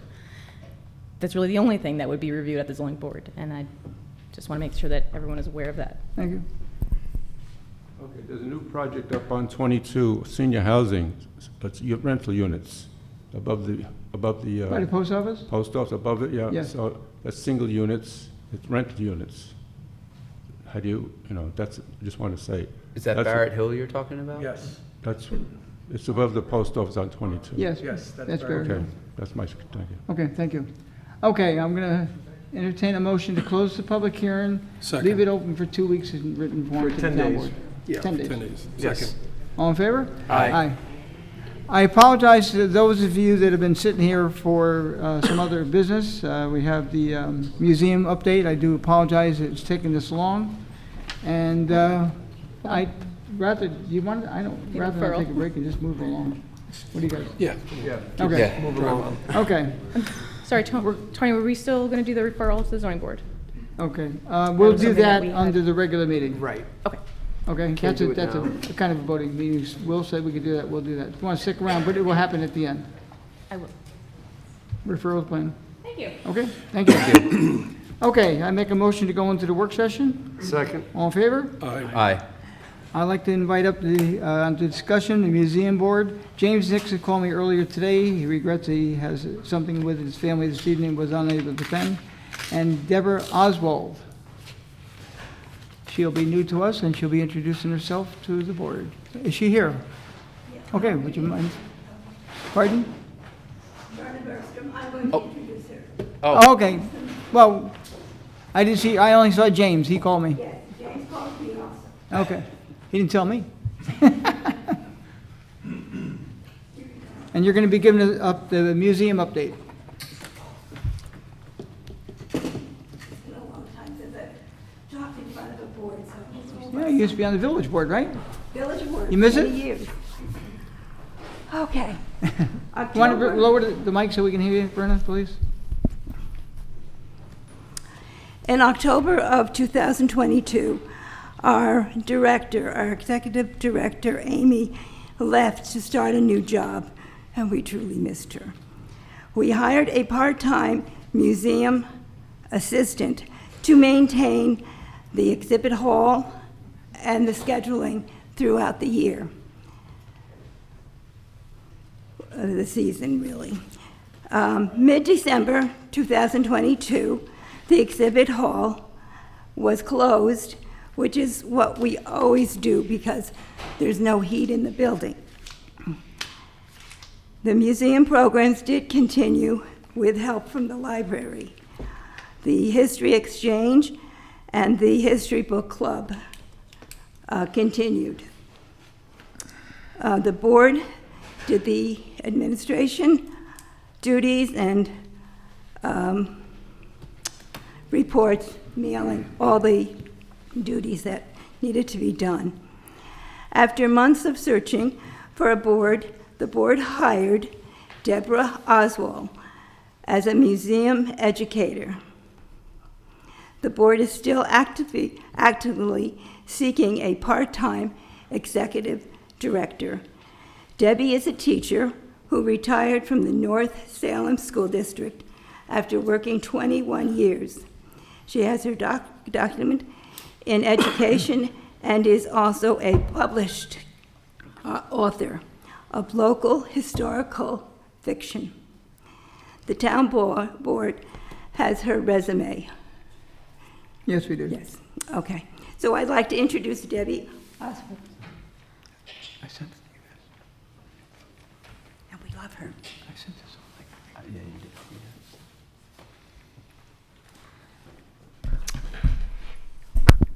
Hi, everybody. I started with the museum on July 31st, and I just wanted to review some things that are in the works and some upcoming events, if that's okay? Yep, Yeah, and you're officially, you're Deborah Oswald? Yes, I am. Okay, good, thank you. Okay. The museum will host an open house on October 7th, the day of the Rotary Club Brewster Fall Festival. Refreshments will be served, and a new exhibit highlighting memorabilia of the 1948 Centennial Celebration in Brewster will be on display. Joyce Bacone and I, of the Putnam Arts Council, we will collaborate on this year's Picturesque Putnam art exhibit. Half of the exhibit will be displayed in Mayapack, and half will be displayed at the Southeast Museum. I reached out to the historical societies in the eastern section of the county for historic images of Putnam to complement the works of art, and I will create captions weaving together the stories of the art and the historic images. Cassie Ward of the Putnam History Museum has agreed to reach out to the historical societies on the west section of the county. The exhibit will open on November 4th and close on November 19th in the museum. Artist and historian talks will be scheduled on Saturday, November 19th at the museum. Andrea Levy, art curator of the Arts Coalition, will reach out to artists affiliated with her organization to participate and will promote this event for us. Paula Hernandez of the Brewster Chamber of Commerce will be holding a ribbon-cutting ceremony on November 4th at 11 o'clock a.m. to open the exhibit at the museum. Tracy Walsh of the Putnam Tourism Board will promote this event. I will be taking over the History Exchange and the History Book Club at Brewster Library. Alexandra Johnson, niece of Marjorie Addis, who was the editor of the Brewster Standard, will present the transcript of my interview with her regarding her fond memories of working with her aunt and her father on the Brewster Standard, the topic of the September 12th meeting. I will be running the History Book Club beginning on September 28th at the library. We will be reading The Guarded Gate by Daniel Okrent. Gina Loprinso, the head librarian, said the response from the past book club members has been positive. Barbara Leichter, the new programs director at the Brewster Library, and I will be collaborating on a history book club for tweens ages 11 through 13. That's the grade I taught in North Salem for 22 years. As I presented at the Mayapack Library after their tweens book read my first local historical fiction book, The Girls of Haviland. Barbara and I will bring back the Colonial Kids Craft Club over the winter and then again in the summer of 2024. We're also exploring a biography book club based on the popular Who Was series. They were popular with my 5th grade students. I'm in the process of scheduling meetings with Anne-Marie Chalmers, Eileen Barrett, Kayla Corvino, Tom Mullane, and Irene Othmer at Brewster High School at the end of this month to discuss local history programming, student narration of museum exhibits for the purpose of self-guided tours, student participation in Picturesque Putnam, author visits supplemented by museum artifacts and images, a student-created diorama of the Tilly Foster Mine, and a program whereby students will digitize museum photographs and artifacts so that they can be mobile and brought around to the community. Carlos Passi, a gallery director at the Putnam Arts Council, and I will collaborate on a presentation of a recording of Franklin Delano Roosevelt's December 7, 1941 Fireside Chat for the VFW using his vintage radio. We will schedule this event once the exhibit plans are well underway and I contact the VFW. I hope I get his name right. The Brewster historian Dean. Adabana Marco? Thank you very much. I can't even spell it either. Thank you. We met to discuss future walking tours of Brewster and its historic cemeteries. He shared Danielle Silich's contact information with me as she is experienced in giving these walking tours. Andrea Levy and I met to discuss how we can support and promote our respective organizations. She's at the Town of Southeast Cultural Arts Coalition. I'll be meeting with Andrea and Barbara Leichter at the library to collaborate kind of like as a trifecta of cultural organizations in our shared location in the center of the village. I believe we can work together to bring back Culture Camp as part of the Southeast Recreation Summer Program in 2024, which was a half-day summer program that offers workshops in theater, music, art, cooking, and woodworking, as well as movie making.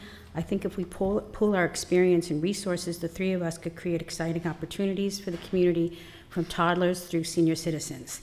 Kathy Tugina of Southeast Recreation is in agreement that Culture Camp should be brought back in 2024. We'll arrange to meet and to discuss Jen Cassidy's idea of creating historical signage throughout the park at Lake Tenetta, stressing the history of the lake and the town of Southeast. We have a new volunteer, Patty Frishy, a retired H.H. Wells teacher who brings museum curator experience to Southeast.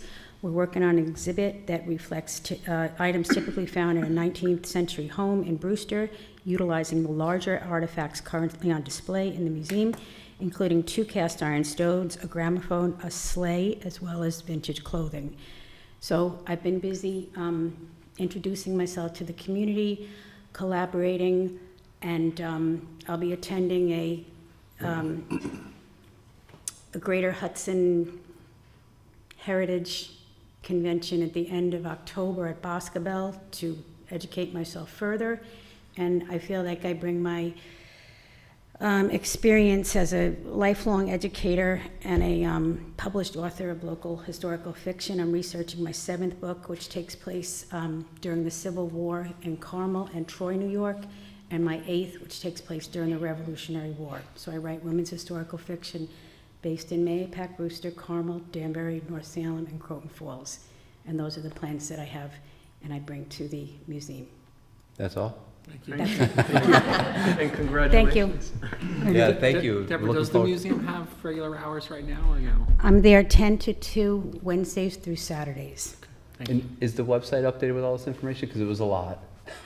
I'm currently working, I have no IT support, so I'm like counting on friends to, I've posted on Facebook, and I'm putting out, I just sent a museum newsletter to Empress Printing today. Okay. She's familiar with it, and I'm working on the website to update this information, but If- I'm If sorry. you have stuff, we could probably put it on our website as well. Oh, I don't even know your website. If you could. He just said it. Oh, he I'm said it a kidding. million times. I'm Oh, sorry. I'm okay. sorry. I'll find it. You must have said it 100 Yeah, times. or on our I've board seen you outside. posting on Facebook, so keep that up too. So. But yes, I will do that. Yeah. Do you have the pickle in the jar? I don't want to find the pickle. I have no interest in the pickle whatsoever. I hope I never find the pickle, actually, because that would be Okay. really gross. And I wouldn't want to do that. Never mind. Okay. Yes. Thank you for the update. Thank you. Thank you. We'll have you back another time as well. Okay. Okay, second item on the discussion, they asked to be on the agenda this evening. They've been on twice before and canceled. They came at the last minute yesterday, and I accommodated them this evening. I'm sorry I had to wait so long. And that's Brewster Industrial Owners LLC, pilot for the commercial campus at Fields Corner. What's happening? Good evening, Mr. Supervisor, council members. Dan Tartaglia, 800 Westchester Avenue, Rybrook, New York. Part of the reason why we had asked for adjournments from the prior work sessions is because when we last came before you, we had proposed a deviation from this board, the county board, and the school district's policies with regard to pilots being 10 years and have a pattern of discounts that track Section 485B of the real property tax law. We thought about it. We heard your comments. We want you to know that we did, and we've been working very hard with your assessor, who's helped us out a lot and has worked very hard. And we're back before you this evening because, we've decided to conform to the 485B schedule, time period, discount schedule, and, color inside the lines of the coloring book, and so we could move this along a little more easily, and being in conformance with what you have approved in the past with other pilots. It will cause us to have to go back to the county board, which is not a big deal, but it'll certainly make our presentation to the school board easier because we won't be asking them for a deviation from their policy as well. So that's why we're back here this evening. And how do you anticipate to move forward with our board? Are you going to go to the other ones first? What do you want us to, are you going to put a new package in front of the town? Yeah, in as much as the county board has already acted on this and heard our presentation and agreed to a 12-year schedule, going back to them will be a simpler matter of just reducing it to what they had originally approved. So our preference is to get your board to act first. The school district has told us that, everybody's kind of waiting for everybody else. The school board would like to see what the town board does and the county board does, and we'll probably go back to them last. But we've got meetings in the latter part of the month with the county board and with the school board that we're going to be making the same presentation to, but just the 10-year schedules. But Dan, you'll be making an official presentation with the details of the 10-year, or is this your request? No, they have to come back and actually give us the presentation of 10-year. Right. Right. And So you wanna do that at we the have next- worked that out. We have worked that out with your assessor. One thing that'll look a little different than what we had originally submitted, and again, working with the assessor has been very helpful. Because there are two different tax parcels and because there's two different buildings on the two different tax parcels, we're going to come back with two schedules. So there'll be two pilot schedules, but they'll both be the same 10-year schedule. They're just going to be broken out separately with separate assessments for the two different buildings on the tax lots. Would you be ready to come forward by the 28th, or is the next meeting? I think so, yes. Okay, so I'll schedule. Oh, go. No, you go. I'll schedule for, you're here at the work session, but we'll need it, time to review it beforehand, okay? At Yes. least weeks in advance. And you want another work session? You want to go right to a voting session? Probably work session. Yeah. Come back for Yeah, a I work think session. they need to do And the 28th, presentation, and then And we- then yeah. the following meeting, we can approve it thereafter, if it's approved. Okay.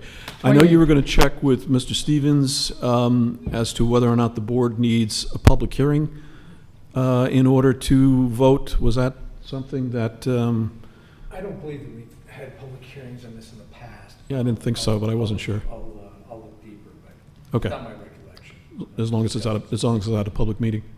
Okay. And we'll be following his advice. Okay, very Okay. good. We appreciate it. Thanks for everybody's time. Thank you. Have a good evening. Okay, I'll make a motion to go into the regular meeting. Second. All in favor? Aye. First item, resolution, Board of Assessment Review, reappointment of Terrence Picardo.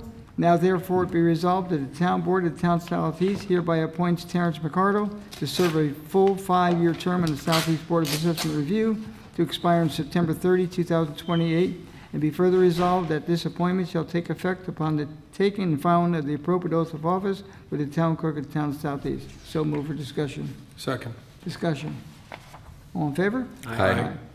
2, resolution for Gnome Systems LLC, 43 Farm to Market Road, performance bond. Now therefore it be resolved that the bond amount shall be established for the project set forth below. Gnome Systems LLC, site improvements, $426,000. And Will, what did you say that had to be changed to as far as the sediment control one? It is $67,400. 67,400. So on your resolution there, it says 17,040. It was, we took the wrong number, so it should be 67,400 for erosion and sediment control. And be further resolved that a certified copy of this resolution shall be transmitted by the town clerk and the planning board secretary and building inspector forthwith. So move for discussion. Second. I do apologize about the erosion and sediment number, but it is 67,400. All in favor? Aye. Did you have? Aye. Okay. 3, resolution award bid to Lake watershed improvements. Now therefore resolved that the Everlake Blue 6543 Whitney Woods, Richland, Michigan 49083, with a satellite office located at 907 Scranton, Carbondale Highway, Mayfield, PA 18433, submitted what was deemed to be the lowest responsible bidder, and be further resolved that the Everlake Blue shall begin remediation forthwith, and this resolution shall take effect immediately. So move for discussion. Second. All in favor? Aye. And number 4, it's a motion to revise 2023, the 2023 Southeast fee schedule for dog seizures, and I've highlighted in yellow those changes. I'll So- second. Okay, so move for discussion second. All in favor? Aye. And I'd like to waive the rules and refer what is that? E. Brewster LLC. LLC, to allow it to move to the ZBA for further clarification. Second. All in favor? Aye. Oh, wait, the first one was a vote to waive the rules, second one is on Yes. the motion itself. I seconded the way of the rules. Okay, All in favor? okay, now it's on All the in motion favor, itself. and now Yep, I will second your motion to Okay. refer them. all in favor? Aye. And recognition of the public. Oh, can you just, can you come up to the mic for the recording? Sorry, thanks.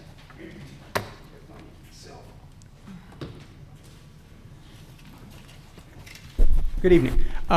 Can you let us know when the remediation might start for the lake, for the inlets, at least that have been dedesignated? Sometime, probably toward late September.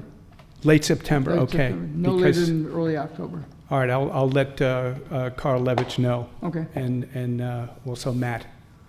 So, Well, yeah, we're in touch with Matt mostly, so we'll get back with you. okay. I don't know. Do you know if any locations have been designated? I don't remember, what you might know from the presentation, but it was Storm Drain 1 and Storm Drain 3, if that means anything to you. Oh, no. Otherwise, we could look it up and check, but. I thought it was Storm Drain 1 and 2. No, So, 1 and 3. 1 and 3. Okay, we'll maybe look at the others in the future, but the bid. These are the 2 priority ones, he Yeah. said, so. Okay, well, I'm 2. So You're 2. that's why I'm Well- concerned, that's all. Right now, you're following number 3. Okay, well, if you do it any sooner, we're going to be traveling, so that's why I Okay, just wanted depending to say. on money and things of that Yeah. nature, we're trying to get grants, whatever, it could come sooner, but Yeah. for now, at least for this year, you'll get 1 and 3 done. Also, just in mentioning it, Eric, do you write grants? Me? No. Yeah, because that's in essence, I guess that's what the big interest is in gaining funds from the state, is to find an effective grant writer. Yeah, I totally agree. You know, the guy's presentation was pretty compelling that Yeah. these two, would get a pretty good bang for the buck, and they're, reasonable expenses that the town could just absorb, so I wanted to get these done.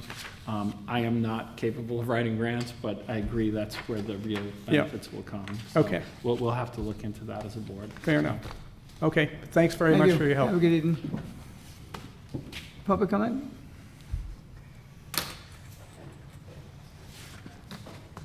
Evening all, Scott Seaman at Town of Southeast. I just wanted to thank the board for their patience on the meeting today and for taking in the insight from the community. I also would like to point out, while I'm not in favor of all developments, the town, the villages and other have taken exemptions to seniors, veterans and all to try to help them in the taxes. Obviously it's a tiny portion, but it is something that I'm sure when I get to that stage I will appreciate. You should have brought that up. Well, they don't let me talk in the back. And I would like to say also, in regards to the pilot, everyone knows my opinion on pilots.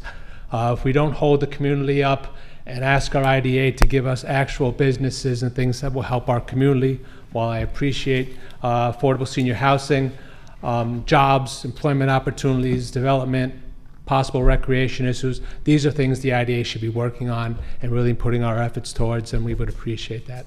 Yeah, thank you. Thank you. Thank you. Thanks, Scott. Thank you. And also from the public. Town board? I just want to say thank you to everybody who attended and came to the fireworks. I'd like to say it was a success. Thank you for coming. Anyone else? I'll entertain a motion. Make a motion to close the meeting. Is there a second? Second. All in favor? Aye. Aye. Thank you all for coming. Well done.